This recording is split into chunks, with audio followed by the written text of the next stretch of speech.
کبھی اختلاف فہم دلیل میں ہوتا ہے، انہوں نے اس کا مطلب کیا لیا، کبھی دلیل سمجھنے میں ایک عالم سے غلطی ہو جاتی ہے، نیت اچھی ہوتی ہے، مطلب اس کا صحیح نہیں سمجھ پاتا ہے، اس وجہ سے بھی اختلاف ہوتا ہے۔ جس کو صحیح سمجھا اس کو صحیح سمجھا، جس کو نہیں سمجھ میں آیا، ایسا بھی ہوتا کہ عالم کو نہیں سمجھتا، ہو سکتا ہے۔ یہ نہیں ہوگا کہ پوری دنیا کے سارے عالموں کو نہیں سمجھ میں آیا، ایسا نہیں ہوگا، کسی ایک کو سمجھ میں آیا اور کسی ایک کو سمجھ میں نہیں آیا، ایسا ہو سکتا ہے۔ آئیے اس کی مثال دیکھتے ہیں۔ ام المؤمنین عائشہ رضی اللہ تعالیٰ عنہ فرماتی ہیں، قال رسول اللہ صلی اللہ علیہ وسلم اسرعکن لحاقا بی اطولکن یدن۔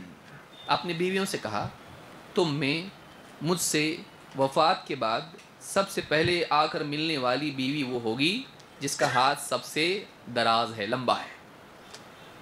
کہتی ہیں وَكُنَّ يَتَطَاوَلْنَ أَيَّتُهُنَّ أَطْوَلُ يَدًا۔ تو نبی صلی اللہ علیہ وسلم کی بیویاں کیا کرنے لگی؟ اپنے ہاتھ ناپنے لگیں کہ دیکھیں کس کا ہاتھ سب سے لمبا ہے۔ کہتی ہیں کہ قالت فَكَانَتْ أَطْوَلَنَا يَدًا زینب، لیکن کہتی سچی بات یہ ہے کہ ہم میں واقعی لمبے ہاتھ والی حضرت زینب تھیں، حضرت ام المؤمنین زینب رضی اللہ تعالیٰ عنہ تھیں۔ کیوں؟ وہ ہاتھ لمبا ہونا کیا تھا؟ بعد میں معلوم پڑا ان کی وفات کے بعد۔ کہتی لِأَنَّهَا كَانَتْ تَعْمَلُ بِيَدِهَا وَتَصَدَّقُ، کہ وہ محنت سے کام کرتی اور اس کی جو قیمت آتی اس کو صدقہ کر دیتی تھی۔ یعنی لمبے ہاتھ والے کا مطلب کیا تھا یہاں پہ؟ خوب صدقہ کرنے والی۔ لیکن یہ کیا سمجھ رہے تھے اس سے؟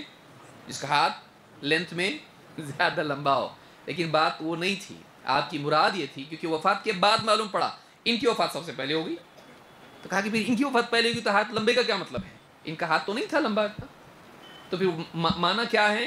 تو غور کرنے کے بعد سمجھ میں آیا کہ معنی یہ تھا کہ یہ زیادہ صدقہ کرنے والی تھیں، محنت کرتی تھی ہاتھوں سے، اس کی جب قیمت آتی تھی اس کو صدقہ کر دیتی تھی اور خوب خوب صدقہ کرنے والی تھی۔